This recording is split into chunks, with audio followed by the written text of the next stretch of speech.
In this video, I'm going to teach you how to get recruited and earn a scholarship for javelin throwing.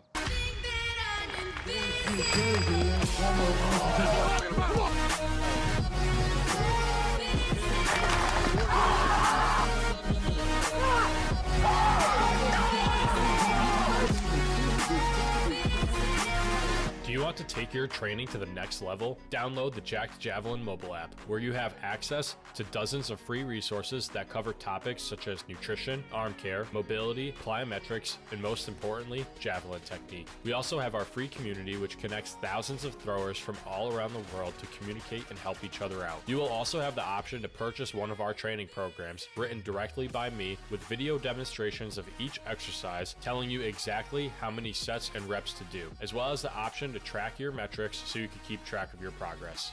See you on the inside.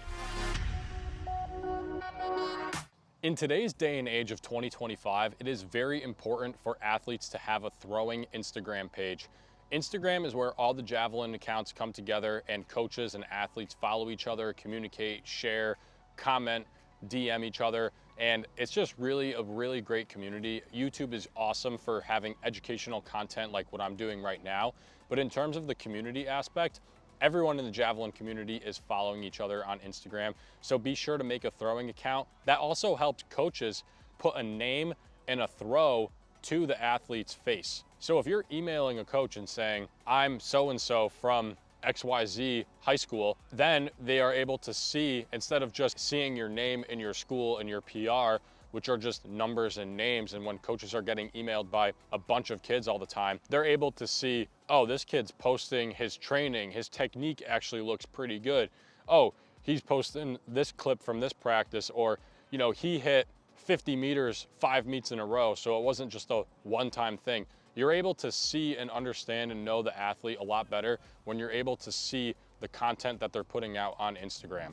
My only ask is that you please do not put your practice PR in your bio, because practice does not matter and the coaches do not care how far you're throwing in practice.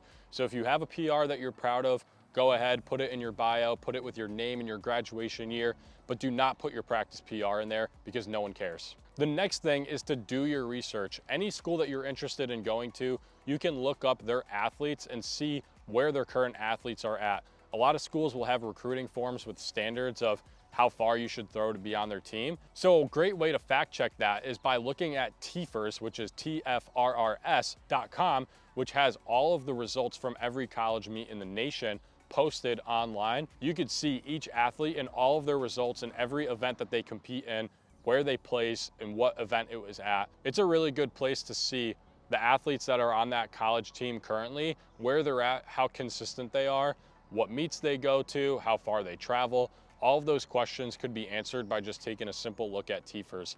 And when you do email that coach or you talk to that coach, you're able to name drop people that are currently on the team and talk about, oh, I saw so-and-so competed and won this meet, or, you know, I saw you guys really need some help in the javelin. Like, you know, I would love to add some value to that area as a part of this program. Those are all just good things to note, is that, you know, when you're going into these conversations with these coaches, that all this information is out there and it's very public. So the more you educate yourself on it before you have that conversation, the more intelligent you're going to seem to the coach, which is very important, because we're not just recruiting athletes, we're recruiting student athletes, which is a very important part of the puzzle, because we want good students that are going to stay eligible for all their 4 years and make sure that they're very coachable and knowledgeable kids about the sport in general as well. When looking at scholarship money as a javelin thrower, there's a few things to consider.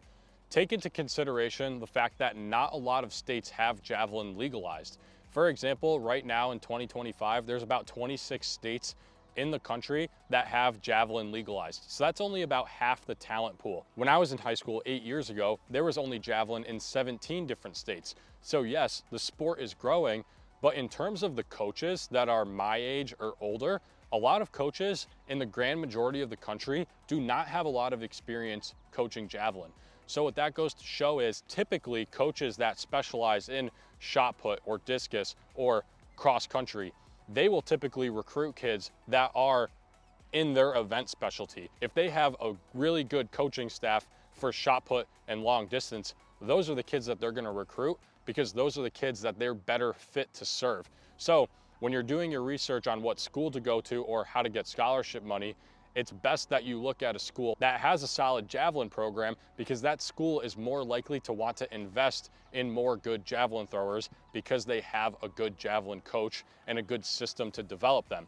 That actually puts both the athlete and the coach in a better position, because the coach is able to develop those kids better and the athlete will be able to get more developed if they're in the right program. Another important thing to consider about javelin throwing is javelin is only an outdoor event. So when you look at track and field as a whole, you have the cross country season in the fall, you have indoor track and field in the winter, and then you have outdoor track and field in the spring. So a lot of schools, if they're looking at, hey, we got this $10,000 scholarship, who are we gonna give it to? A lot of schools would rather probably give that money to a cross country runner or a triple jumper. They're able to compete 2 out of 3 seasons or 3 out of 3 seasons for that school. A javelin thrower, you're only competing outdoors, which for some Division II and Division III schools who don't travel down south during the winter time, they're only gonna end up competing 4 or 5 times in the spring. So having a $10,000 scholarship for an athlete that can only contribute to the team maybe on 4 to 6 occasions a year is not worth it for most colleges in their circumstance. I'm not saying it's impossible to earn a scholarship as a javelin thrower. It just takes a lot more research and a lot more effort and getting into the right school and the right financial situation to be able to get it done. A great mindset to have is go to the school, walk on, and join the team. Once you prove yourself and you provide value to the team and you show that you're a hard worker, you're a great kid to be on the team, you can contribute at the regional or conference or national level, then the scholarship money will hit maybe sophomore, junior, senior year. I've had an athlete that threw a 7-meter PR on the last throw of his senior year, and then he was able to come back in grad school, and that grad school year was the first year that he ever got a scholarship. So he worked his butt off for 4 years. So the whole time he was in undergrad, he was on the team just because he enjoyed the sport and just because he loved it,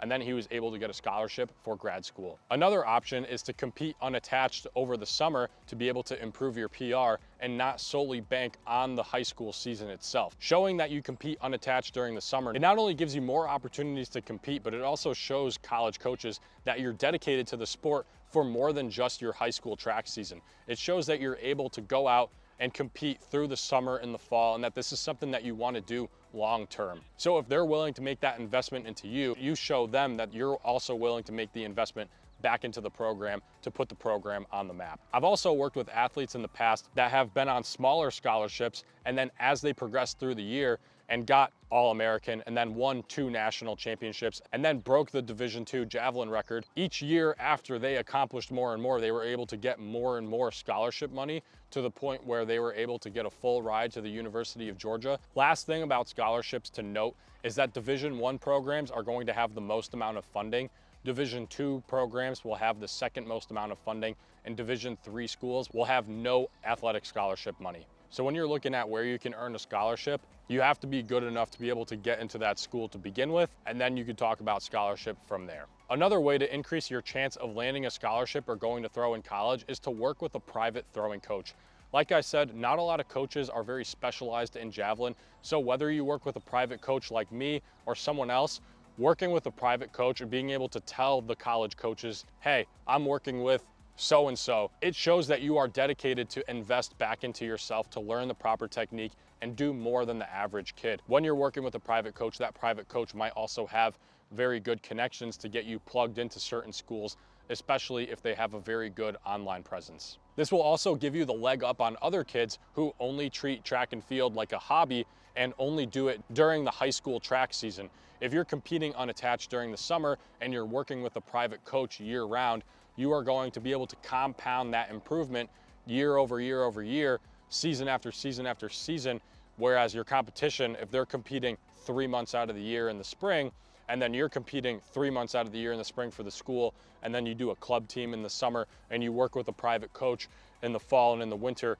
you're able to consistently outwork them year after year after year. So when you get to college, you will be miles ahead of everyone else. Another tip that is very self-explanatory is to have good grades, do well on your standardized testing.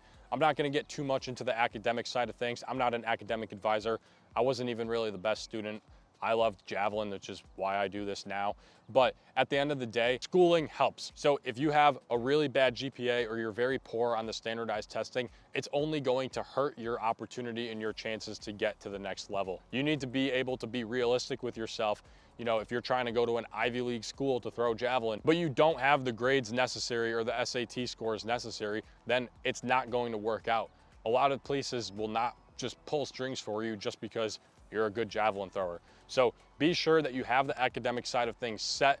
A good rule of thumb is you should be able to get into that school without even mentioning a sport. You should be able to email that coach and be like, hey, I already applied, I already got in. If I were to go there, would I have a spot on the team? Don't go with the approach of like, hey, I applied to the school, they put me on the wait list. I'm not sure if I could get in because I have a 2.0 GPA. Can you guys help me out? It's like, that's already a headache for the coach. Like I said, they got a lot of kids emailing. They got a lot of kids begging for that spot on the team, especially nowadays with the roster and the budget cuts. Coaches are trying to take kids that are very well-rounded and can contribute to the team and not be a headache. And last but not least, how do you choose the school that's right for you? What I would say is this: you pick one of two options. You either A, you pick a school that has a really, really good javelin program and a good javelin coach, so you can go there for 4 or 5 years and get really developed and get really poured into so you can take your game to the next level. Or choose a school that has no javelin coach and no javelin program and join for free just because you love the sport and work with a private coach while you're there. Because what will happen is if you're able to work with a private coach while you're at the university, you are going to have a lot of freedom to train how you want to train, because the coaching staff that is there will likely be able to trust you and be pretty hands-off and let you just work with that private coach while using the funding and the facilities of the school. The middle ground that you want to avoid is going to a school that, say, their hammer coach is also the javelin coach and hammer is their specialty, and then they are trying to force the javelin athlete to do hammer workouts or teach them wrong javelin technique that doesn't actually progress the athlete. You want to avoid being in that situation, because then if you try to work with a private coach, they are going to get upset and mad at you and might treat you poorly and not want to enter you into meets or not take you to good meets and restrict your flexibility there. So you're better off either going to a place where you know for a fact they have a good javelin coach and a good javelin program to develop kids, or you go to a place where you're going to have a ton of freedom to do your own thing and work with a private coach who you know is going to be able to take you to the next level. Thanks for listening to this video. I hope you enjoyed it. I hope you learned something. If you have any questions, please leave a comment and I'll get back to you as soon as I can.